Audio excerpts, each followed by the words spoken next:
Good morning, everyone. We've got the cards laid out for daily intentions. We're going to see what the energy is going to look like for the next day. This is a timeless message. Remember, only take what resonates and leave the rest.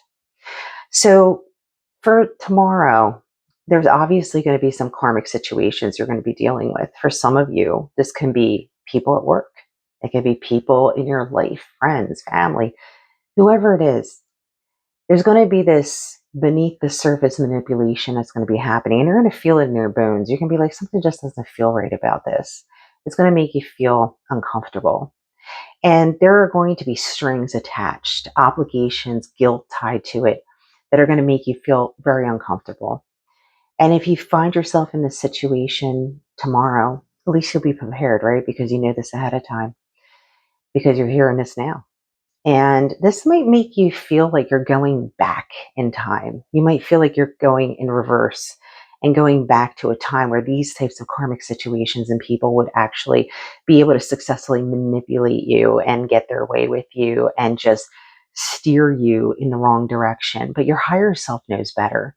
Your higher self is watching over you. They understand that sometimes it's time to change course. Your awareness is more in tune. You're going to know that it's time for me to say no, or it's time for me to push back, or it's time for me to not go along with this type of agenda.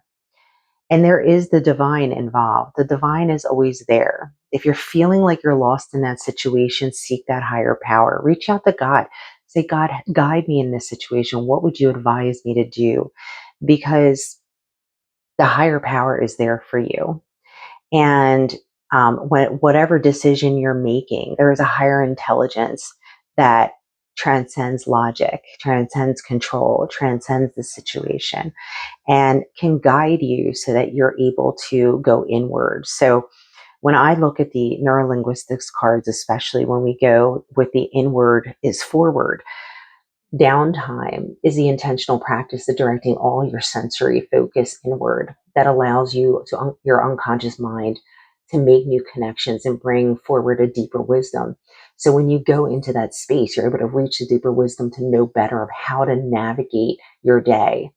And this reminds you that turning inward is just as important as taking action in your life. Downtime can create a clarity that is needed for you to take those next steps. So if you find yourself in this karmic situation the next day, slow yourself down, kind of assess it in your mind, go inward, and really think about how you want to approach it. Don't be so reactive, because before you were probably really reactive. But now that you're more aware, you can stop yourself, take pause. Remember, responses aren't needed immediately. You don't have to react to these karmic situations or people.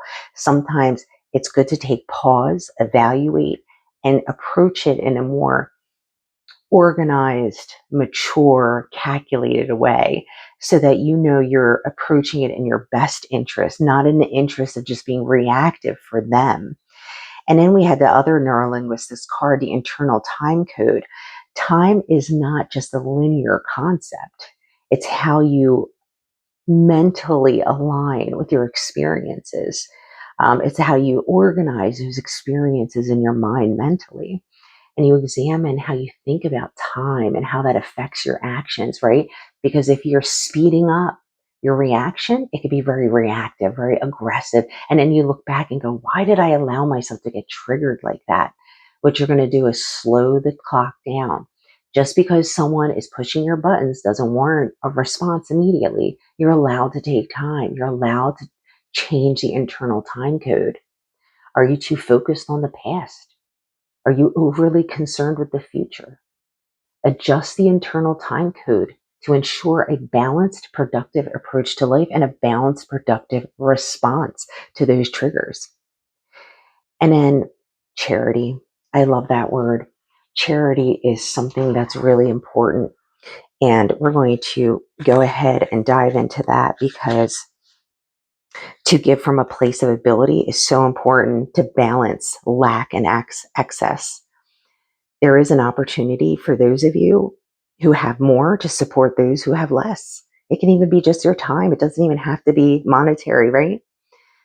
not to be confused with community effort known as mutual aid, the cure to closed fist of greed.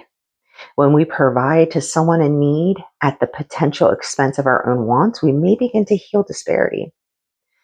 Monetary donations are not the only way to give. You can give of your time, your effort, your energy, an empathetic listening ear. You guys are all probably highly sensitive, empathetic people. Just giving someone your ear, or a valuable word of advice through lens of lived experience. These types of moments of emotional charity can bridge gaps unseen by your naked eye. And in preparation for tomorrow, ask yourself, what do you have in excess that you could give freely of? Do you have a need that could be filled by others? Are you giving and receiving in balance? Is it reciprocal? Remember, don't overextend yourself. Protect your energy. If someone is not reciprocating, you might need to reevaluate that situation. Maybe that's the karmic situation you're finding yourself in. Tomorrow, somebody is in your life that is siphoning your energy and not reciprocating. And I don't mean it has to be an even give and take. Everybody gives and takes in their own way. But if it's very one-sided, you might need to reevaluate that situation. And finally, we have the angel card, 319, relationships. Bring forth new love. Your angels are asking you to unlock your energy now. And if you are in a romantic relationship, do something to reinforce the bond between you and a significant other. If you're single, this is prime time to bring forth new love. Sit in meditation right now for a few minutes, and as you visualize the white light of divine shining on your heart chakra, clearing out any debris that blocks loving energy from coming to you. Especially for those who are really locked up with their love, with their heart, it's time to open it up. It's okay to receive love, and in an unconditional way. Don't allow conditions to revolve around love. And once you're able to open yourself up, it allows you to receive it, and you get to feel how beautiful that feels to receive unconditional love and support from people around you. And if you're not in a relationship and you've been sitting hermit mode for a long time, maybe it's time to open yourself up. Maybe there's someone around you who really just wants to get close and wants to get to know you. And it's okay. It doesn't mean you're in some locked position with that person. Just allow them to get to know you just like you want to get to know them.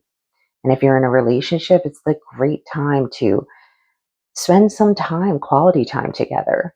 Maybe tomorrow, sit and have a conversation, catch up with each other.